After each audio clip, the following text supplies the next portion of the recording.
Shalom hermanos, vamos a desarrollar el estudio de hoy, el cual se llama postrarse y su significado. Para desarrollar este tema vamos a ir a varias fuentes del Brit Hadashah, más conocido como el Nuevo Testamento, y vamos a revisar bien esa definición de postrarse, porque eh, normalmente en nuestro conocimiento o en nuestra costumbre eh, de nuestra nación, en la costumbre de nuestra nación, pues a veces o casi siempre el postrarse lo relacionamos con la adoración. Entonces vamos a ver esa diferencia que hay entre postrarse y adorar. Y para ello vamos a citar varios textos. Es posible que en esta sesión no terminemos este estudio. Vamos a hacer entonces otra sesión más aparte de esta para tratar de abarcar todo lo que significa postrarse. Y en el camino también vamos a repasar algunos temas que ya muchos conocen, pero que es importante que los tengamos en cuenta. Vamos entonces a mirar una de las expresiones que ha sido más mal entendida en muchas partes y también en el movimiento de raíces hebreas ha sido un producto de adoctrinamiento filosófico grecorromano implantado en las mentes, y esto pues tiene que ver con la palabra hebrea istahabá, que muchas veces ha sido mal interpretada como postrarse en adoración o reconocimiento de una divinidad, un ser divino o una naturaleza divina. Entonces, por el contrario, en el contexto hebreo de las escrituras es una muestra externa de un reconocimiento interno de, de personas o a personas que tienen autoridad y dignidad, sea que se trate del Eterno mismo, sea que se trate de sus emisarios celestiales o de los agentes o delegados que el Eterno ha enviado para que cumplan una misión. Entonces, vamos a estudiar un poco el texto griego de la versión de la Septuaginta y vamos a encontrar que tanto las palabras hebrea histahabá y sagá como la palabra aramea segib han sido traducidas en una sola palabra griega, proskuneo. Proskuneo significa besar en el aire o como un perro lame la mano de su amo. También puede significar adular o agacharse. Esta palabra es la que también aparece en los textos griegos de los escritos apostólicos o el Nuevo Testamento y son la base de la totalidad de las traducciones cristianas que hay al castellano. Entonces, por lo tanto, al encontrar la palabra proskuneo en los textos griegos de los escritos del Brit Hadashah, tenemos que volver al origen hebreo de esa palabra para poder entender el significado. No obstante, la palabra proskuneo tiene prácticamente el mismo significado de la palabra hebrea histahabad y es utilizada de la misma manera en los escritos apostólicos como en los escritos más antiguos. Entonces, vamos a mirar cuál es el uso de la palabra griega proskuneo con relación al Mesías. Y para eso vamos a mirar en el libro de Mateo, en el capítulo 2, del verso 2. Y vamos a citar un texto que está en la Biblia de las Américas. Y ellos tradujeron este versículo de la siguiente manera. Entonces vamos a ir Mateo 2, verso 2 y verso 11. Dice, ¿dónde está el rey de los judíos que ha nacido? Porque vimos su estrella en el oriente y hemos venido a adorarle. Proscuneo. Y el verso 11 dice, y entraron en la casa, vieron al niño con su madre Miriam y postrándose le adoraron. Proscuneo. Y abriendo sus tesoros le presentaron obsequios de oro, incienso y mirra. Hay varios textos que han traducido los escritos apostólicos al hebreo. Y uno de ellos es el llamado Duiteji. Este es un texto que está en hebreo y es una traducción del libro de Mateo. Entonces, en esta traducción vemos que en estos versículos no se usa la palabra proscuneo, sino que está la palabra istahabam. Y aquí entonces vemos que los traductores han optado por poner la palabra adorar, donde aparece la palabra proscuneo en el texto griego, pero no podemos decir que la palabra ihastaba, que ha sido traducido al griego como proscuneo, siempre signifique adorar, como si se tratara del Altísimo, como si estuvieran adorando al Altísimo. Es al traducir proscuneo como adorar, se introduce en el texto algo que no está allí, porque se está dando a entender que los sabios tenían en su mente que este niño era el Altísimo, que el niño era el mismo Eterno. ¿Cómo pueden saber los traductores que los sabios del Oriente adoraron al niño si el texto griego no lo dice? El texto dice proscuneo, y esa palabra no significa adorar, sino que significa inclinarse en reverencia. Así como hemos visto en películas de cuando se le presentan a un rey, ¿qué se hacen? Se postran a tierra en señal de reverencia, y esto es lo que significa la palabra proscuneo. Este tipo de traducción es tendenciosa y engaña a los lectores, porque se suele entender el texto de una manera que no está de acuerdo con el contenido original. Entonces, estos sabios no adoraron al niño pequeño, sino que habían sido instruidos en la sabiduría de la literatura judía por los doctos judíos en Babilonia, y deberían saber que Elohim no es un hombre, ni es un hijo de hombre, como está en Números capítulo 23 en el verso 19. ¿Qué hicieron? Reverenciaron al niño mediante la inclinación como si fuera el todopoderoso, el creador invisible del universo. No, ellos no hicieron esto, sino que se inclinaron porque reconocieron que era el Mesías prometido, el rey de los judíos. Entonces, cuando se inclinaron y le hicieron reverencia, fue porque reconocieron la autoridad que iba a tener el niño, porque era el Mesías, el ungido.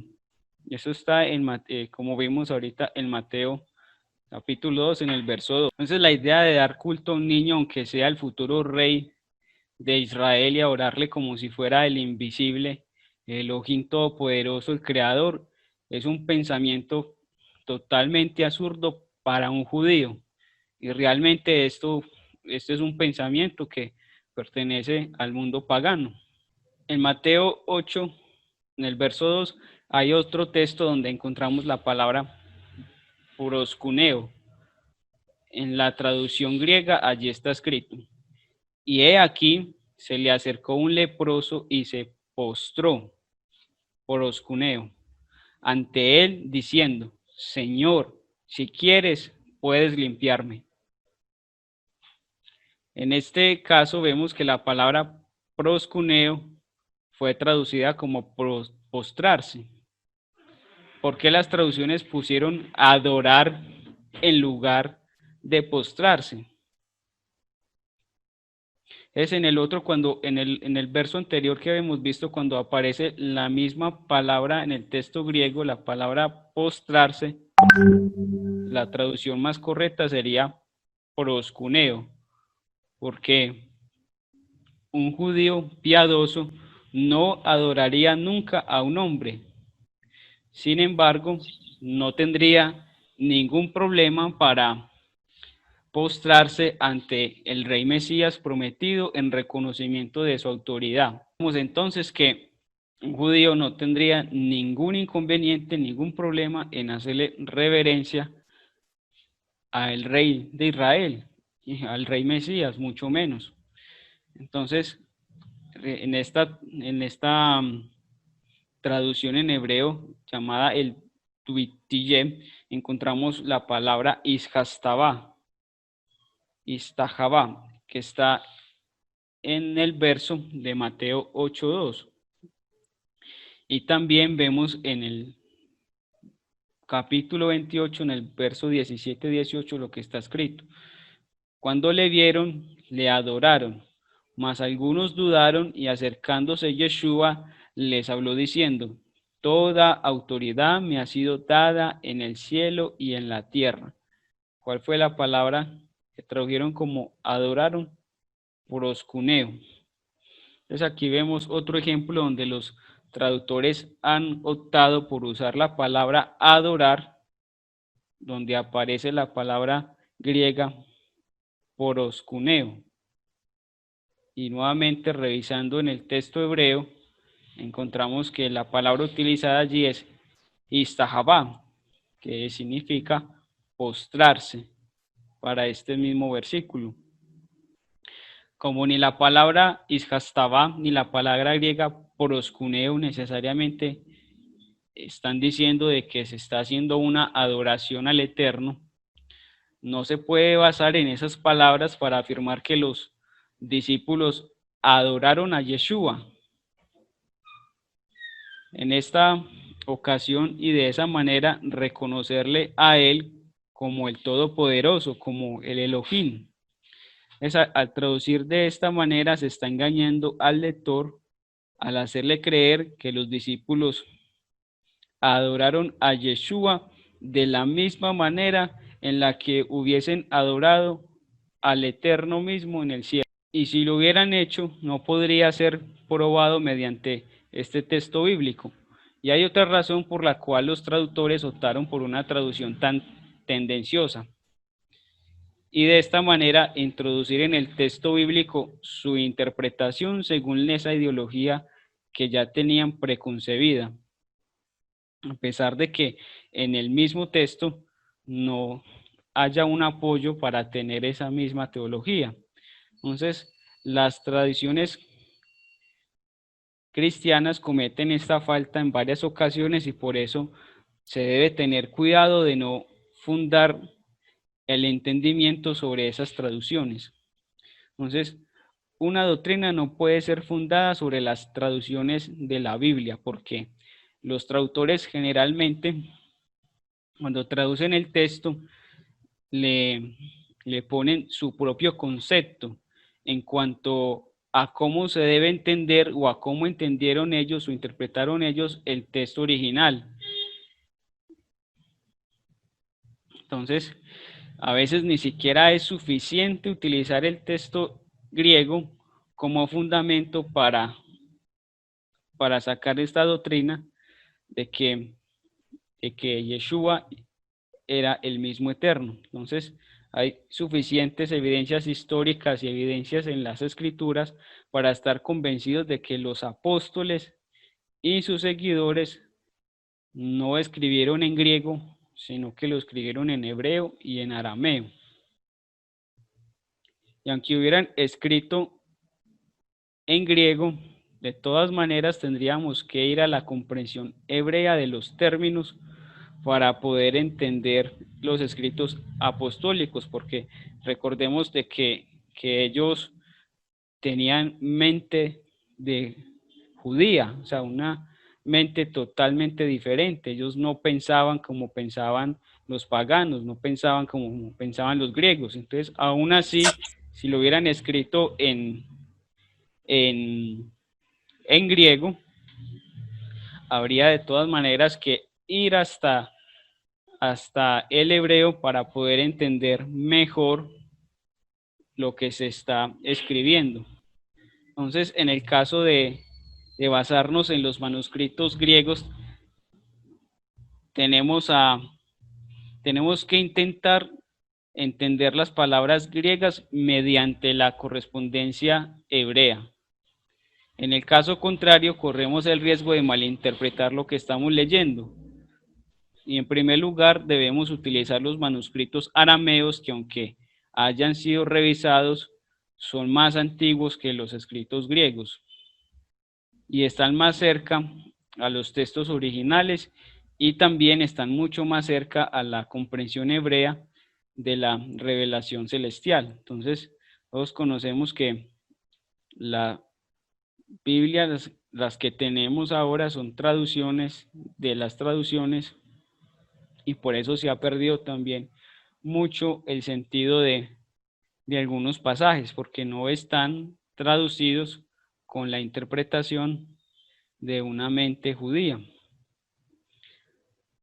Entonces, vemos que para un judío es absurdo pensar que un hombre pueda recibir el mismo respeto que recibe nuestro Creador, porque un judío sabe muy bien que el Eterno no es un hombre ni es hijo de hombre.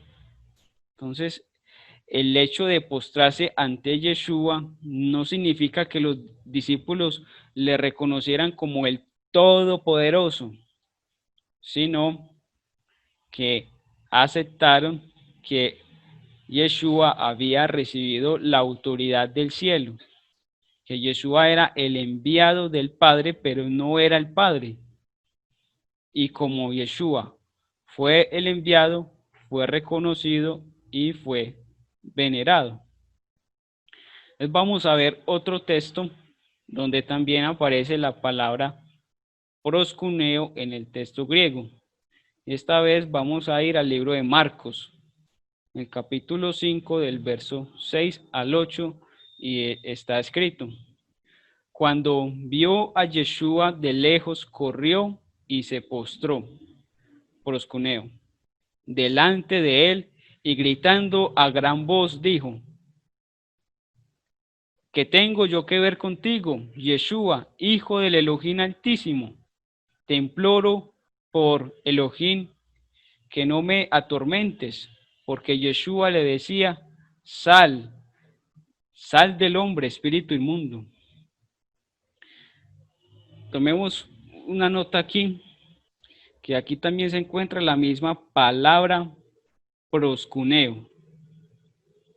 Y antes entonces vimos que la misma palabra proskuneo fue traducida como adoró. Pero aquí vemos en este verso, es cuando Yeshua está reprendiendo al espíritu inmundo que está en el hombre. Vemos que la traducción dice y se postró, no dice y le adoró.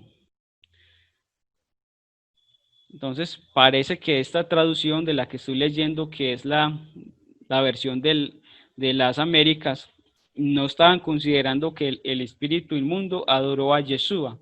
Sin embargo, si vemos este mismo texto en la versión de la Reina Valera y otros, vemos que esa traducción aparece como si el espíritu inmundo hubiese adorado a Yeshua.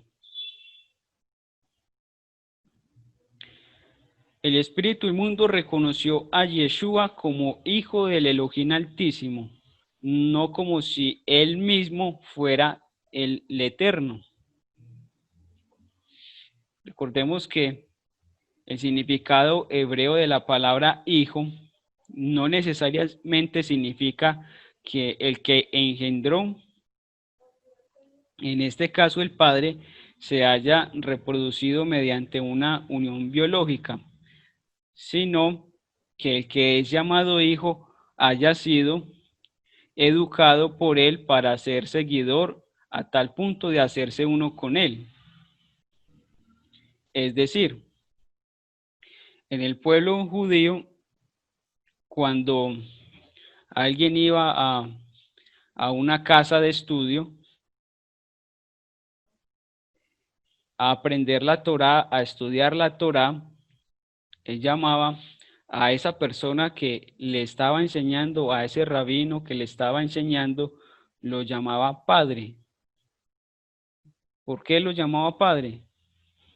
Porque de él estaba aprendiendo, porque de él estaba recibiendo educación. Y era hasta tal punto que se le transmitía el conocimiento de este rabino jefe, por decirlo así, a los estudiantes, que podían llegar hasta el punto de hacerse como uno, hacerse uno, pero entonces hacerse ese uno es adherirse, es aproximarse, es juntarse. Y ese hacerse uno en hebreo corresponde a la palabra debekuv. Y literalmente esta palabra significa adherirse, aproximarse y estar juntos. Entonces, eso es lo que primero que podemos analizar aquí en este verso. Que vemos que el espíritu del mundo reconoció a Yeshua como hijo del Altísimo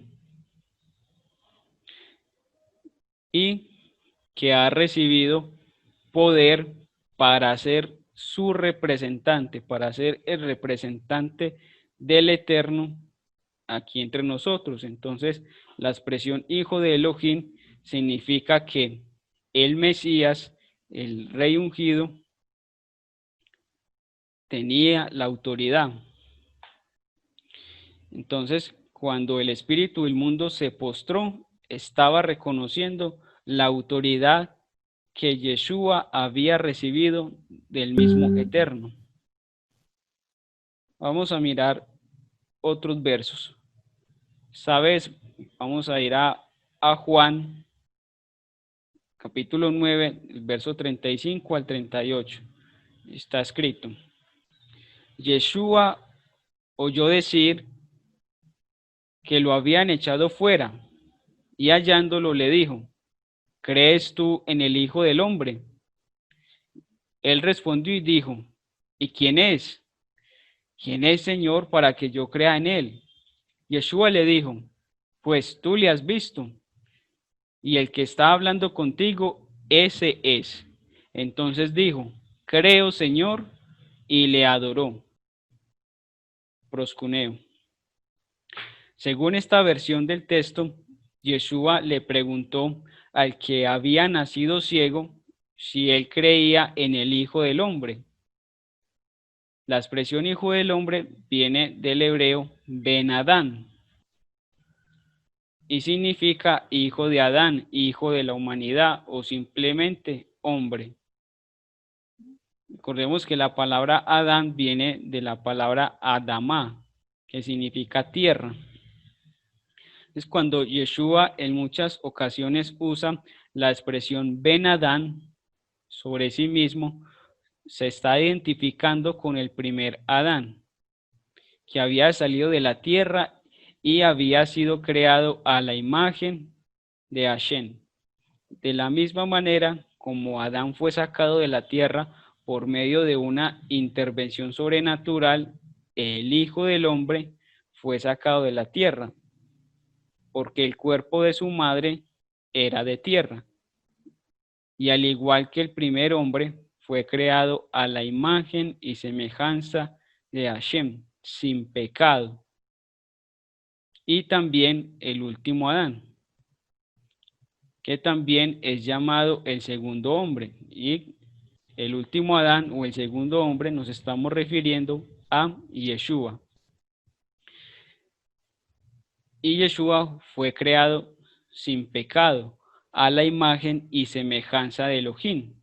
Entonces, hay una gran diferencia entre ellos, fue que el primer hombre, Adán, falló, pero el segundo hombre no falló, o sea, Yeshua no falló, cumplió la misión que le fue encomendada.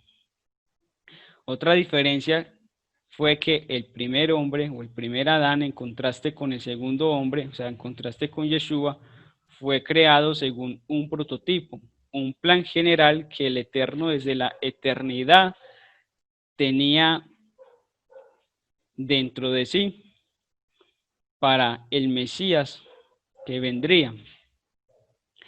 En la literatura judía, este plan general fue utilizado para toda la creación.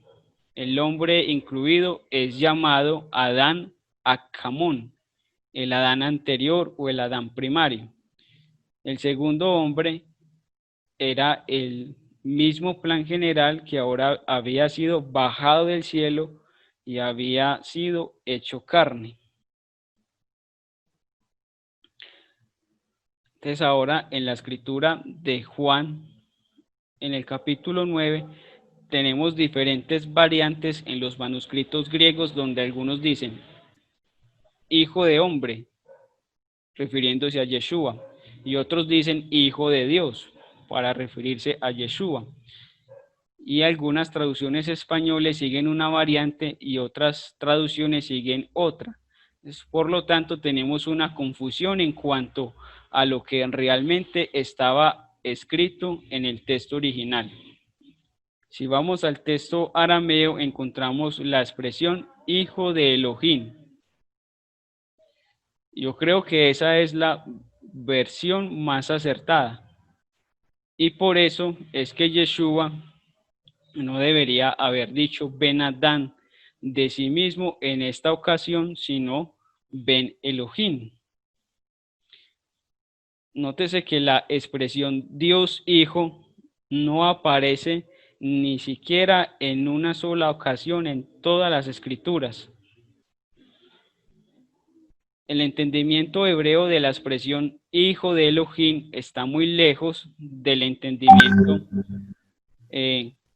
cristiano de la expresión hijo de Dios o Dios hijo. Adán es llamado hijo de Elohim en el libro de Lucas, en el capítulo 3, en el verso 38. Pero también Israel es llamado el hijo primogénito de Elohim, en Éxodo 4:22. Por lo tanto, al leer los textos que hablan de Yeshua como el hijo de Elohim, es importante no usar las gafas o no usar la vista que teníamos antes cuando estábamos bajo el yugo de la Iglesia Católica o bajo el yugo de la doctrina cristiana. Porque ese término es una perspectiva que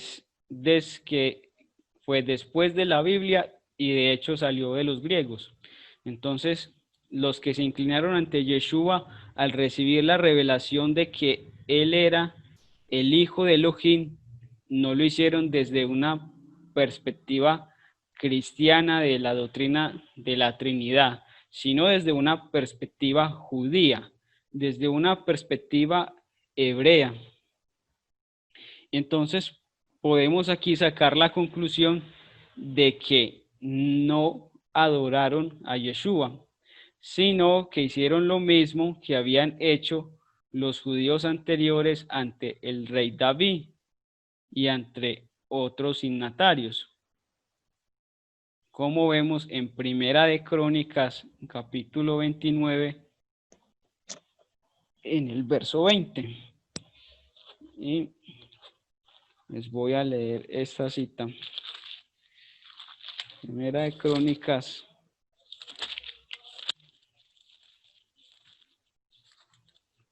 29:20.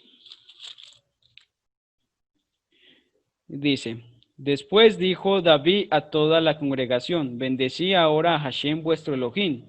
Entonces toda la congregación bendijo a Hashem Elohim en sus Elohim de sus padres, e inclinándose adoraron delante de Hashem y del rey. Entiéndase que aquí dice primero, adoraron a Hashem y después al rey. Entonces es lo mismo. No, la adoración solamente es para el Eterno. Entonces, por lo tanto, ese hombre que se inclinó en reverencia y respeto ante el prometido hijo de David, el rey Mesías, que fue escogido y llamado a ser hijo de Elohim y que ahora había venido. Entonces fue que reconoció la autoridad. Veamos otro contexto en las escrituras, en la versión griega de la carta a los hebreos, en el capítulo 1, en el verso 6, que se encuentra también la palabra proscuneo como traducción de la palabra hebrea istahabá, y que también aparece en el Salmo 97 en el verso 7, y allí está escrito. Y de nuevo, cuando trae otra vez al primogénito al mundo, dice, y adórenle, proscuneo o en hebreo istahabá. Entonces, ¿qué está diciendo? Dice, y de nuevo, cuando trae otra vez al primogénito al mundo, dice, y adórenle todos los ángeles de Dios. Y nuevamente vemos que la palabra que tradujeron como adórenle es proscuneo y en hebreo istahabá.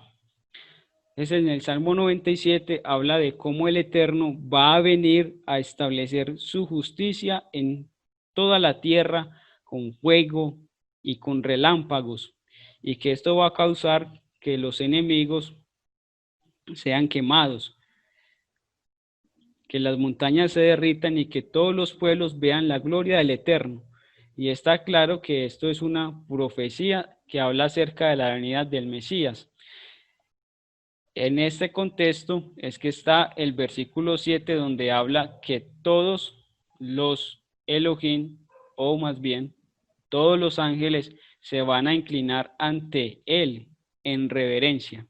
En el Salmo se habla que el Eterno es el objeto del reconocimiento por parte de los ángeles, pero en la carta a los hebreos se usa la misma cita con referencia al Mesías. Y muchos se basan en estos textos para decir que esto constituye una evidencia de que el Mesías es el mismo eterno. Y esto es fácil de interpretarlo también de otros textos que son parecidos, que son semejantes.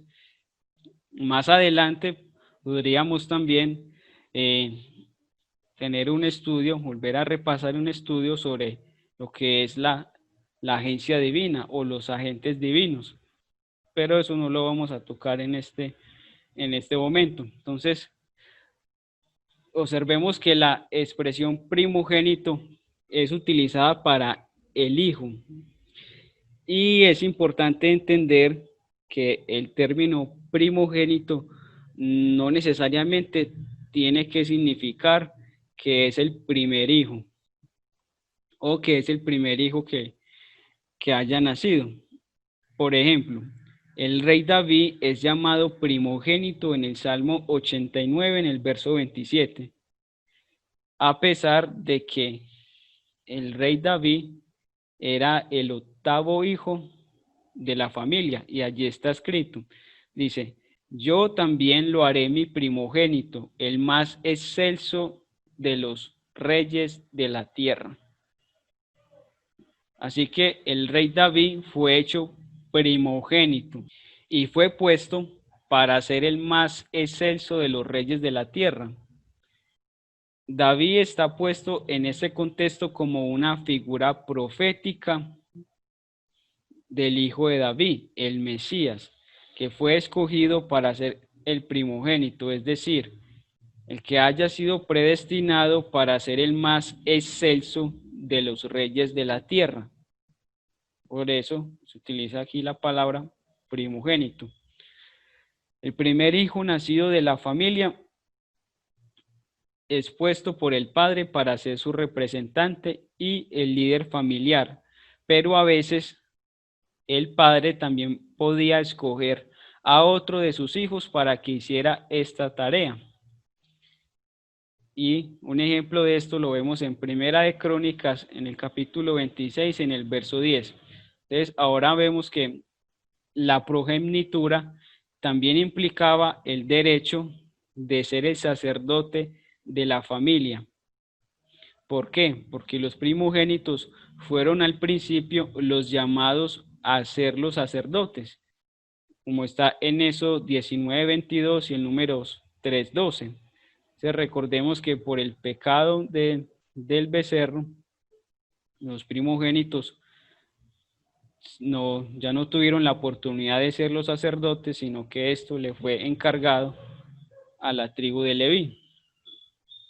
Entonces, cuando vemos que el Mesías es llamado primogénito, el énfasis no está en la cuestión acerca de si él fue creado o fue nacido, sino que implica que él haya obtenido el derecho de gobernar y de ejercer un ministerio sacerdotal, como vimos en los estudios anteriores acerca de la comparación que se hace del Mesías con Melquisedec. Entonces, según la revelación de las Escrituras, la función como primogénito, en primer lugar, no tiene que ver con el nacimiento, sino que tiene que ver con que haya obtenido el derecho de tener una posición de liderazgo sobre el resto de los hermanos. Como está escrito en Génesis 27, en el verso 29, y cito: sírvate en pueblos y postres en ante ti naciones, sé señor de tus hermanos, e inclínate ante ti los hijos de tu madre. Malditos los que te maldigan y benditos los que te bendigan. Y hacemos énfasis. Dice, sírvate en pueblos y postres o inclines ante ti los hijos de tu madre. Entonces, este es el mismo pensamiento que se encuentra en la carta a los Colosenses, en el verso 1, en el capítulo 1, en el verso 15, y aquí está escrito: Él es la imagen del Dios invisible, el primogénito de toda la creación. Si no se entiende bien el significado hebreo de la palabra primogénito, es fácil sacar la conclusión errónea de que en este versículo el Mesías sea el primero que fue creado entre todas las cosas. Sin embargo, como acabamos de ver, el término primogénito no tiene nada que ver con el tiempo, sino con la función que está desempeñando. Entonces, el título primogénito es dado al que recibe poder para gobernar en nombre del Padre. ¿Cómo va a gobernar? ¿Como su representante o como su emisario? Entonces, ciertamente vemos que Yeshua ha sido puesto como el primogénito de la creación, es decir, como el más sublime sobre todas las cosas creadas, con la plena autoridad para gobernar sobre todo.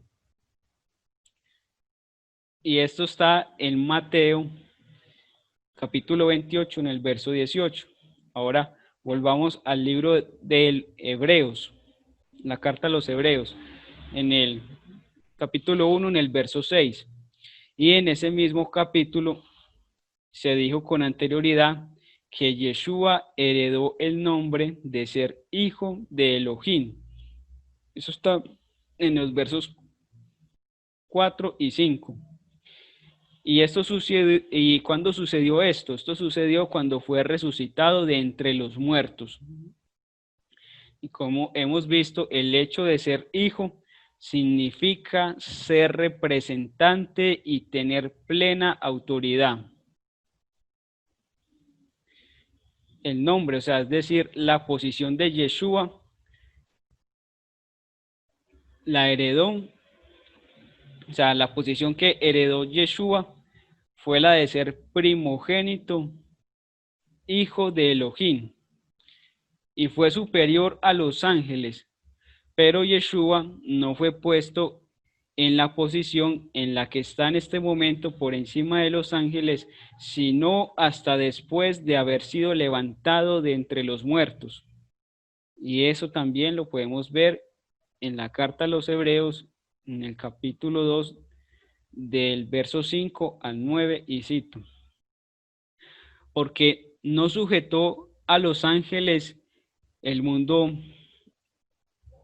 venidero acerca del cual estamos hablando, pero uno ha testificado en cierto lugar diciendo: ¿qué es el hombre para que de él te acuerdes? ¿O el hijo del hombre para que te intereses en él? Le has hecho un poco inferior a los ángeles, le has coronado de gloria y honor, y le has puesto sobre las obras de tus manos. Todo lo has sujetado a sus pies, porque al sujetarlo todo a él, no dejó nada que no le sea sujeto. Pero ahora no vemos aún todas las cosas sujetas a él, pero vemos a aquel que fue hecho un poco inferior a los ángeles, es decir, a Yeshua, coronado de gloria y honor a causa del padecimiento de la muerte, para que por la gracia de Dios probara la muerte por todos. Este es el texto hebreo del Salmo 8 en el verso 5, que es citado por el autor de la carta a los Hebreos y que fue traducido como le has hecho un poco inferior a los ángeles. Se puede traducir literalmente de la siguiente manera: hiciste que le faltara un poco en comparación con Elohim. El texto de los Salmos menciona primero un hombre y después menciona un hijo del hombre. En el primer lugar está haciendo referencia al primer Adán y a sus descendientes, debajo de cuyos pies todo fue sujetado. Está en Génesis capítulo 1, el verso 26. Sin embargo, en su dimensión profética también habla del Hijo del Hombre, el último y el segundo hombre, y bajo cuyos pies todo iba a ser sujeto, incluso los ángeles iban a ser sujetos. Entonces, observemos que el título Ben Adán que aparece en este texto habla de un ser que primero está en un rango inferior al de los ángeles. Por lo tanto, cuando Yeshua usa este título sobre sí mismo, se está presentando como un hombre. Y verdaderamente, él era un hombre perfecto, semejante a sus hermanos en todo, pero sin pecado. No obstante, después de la resurrección y no antes, tuvo otro estatus. ¿Y cuál fue ese estatus? Tuvo un estatus como un hombre inmortal. Y entonces podía contener corporalmente toda la plenitud de la deidad. Y por esto es representado en el libro de Daniel y en el libro de Revelaciones en su estado glorificado como uno semejante a un hijo del hombre. En su estado inmortal y glorificado es mucho más que un hombre, pero todavía tiene semejanza a un hijo de hombre. El texto en hebreo nos enseña que fue por medio del sufrimiento de la muerte que el último Adán pudo recibir el honor de ser elevado por encima de los ángeles, es decir, Yeshua. Como dijimos antes, Yeshua estaba en un rango inferior al de los ángeles antes de la resurrección, fue un poco inferior a los ángeles. pero el hecho de haber pasado fielmente por los sufrimientos de la muerte, el Eterno lo elevó por encima de todos los ángeles y sobre toda cosa creada. Entonces, él heredó el nombre que es muy superior al de los ángeles, a saber, heredó el derecho a ser el hijo primogénito que representa al Padre plenamente. Y esto concuerda muy bien con la carta a los Efesios en el capítulo 1, del verso 20 al 23, donde está escrito, el cual obró en Mashiach, cuando le resucitó de entre los muertos y le sentó a su diestra en los lugares celestiales, por encima de todo principado, autoridad, poder, dominio y de todo hombre que se nombra, no solo en este siglo, sino también en el venidero. Y todo sometió bajo sus pies. A él lo dio por cabeza sobre todas las cosas a la iglesia, la cual es su cuerpo, la plenitud de aquel que lo llena todo. Amén. Y estos versos son sacados de la versión de la Biblia de las Américas. Ahora entonces, cuando en Hebreos capítulo 1, en el verso 6, dice que otra vez traerá al primogénito al mundo, no será con el mismo rango que tenía cuando estuvo aquí por primera vez. O sea, cuando Yeshua venga, no va a venir como la primera vez, sino que va a venir en su estado glorificado y exaltado. Y por causa de ese estado, todos los ángeles se van a inclinar en reverencia y de esa manera van a reconocer la soberanía que Yeshua ha recibido por parte de su Padre. ¿Cómo entonces va a venir el representante del Eterno? El Eterno será el que vendrá por medio de él. Y de esa manera se va a cumplir lo que dice en el Salmo 97, donde se habla que el Eterno va a llegar a la tierra para gobernar. Y entonces todos los ángeles van a inclinarse ante él. ¿Qué van a hacer? Se van a inclinar, van a hacer lo que en hebreo se llama Istahabá. Y más aún cuando Yeshua fue vestido de inmortalidad y obtuvo un cuerpo transformado y ahora él puede contener toda la plenitud del Eterno de manera corpórea. Eso lo vemos en Colosenses en el capítulo 1, en el verso 19, en Colosenses 2, en el verso 9. Entonces, por lo tanto, no habrá mayor diferencia entre el Padre y el Hijo, porque el Hijo vendrá en el nombre del Padre que habita con toda su plenitud en el cuerpo del Hijo. Cuando Él estuvo aquí, cuando Yeshua estuvo aquí por primera vez, poco antes de que nos dejara, Él dijo que no va a regresar a Jerusalén hasta que los judíos que vivan allí le digan, bendito el que viene en el nombre del Eterno. Ese día está próximo a llegar. Alabado sea el nombre maravilloso del Eterno. Amén.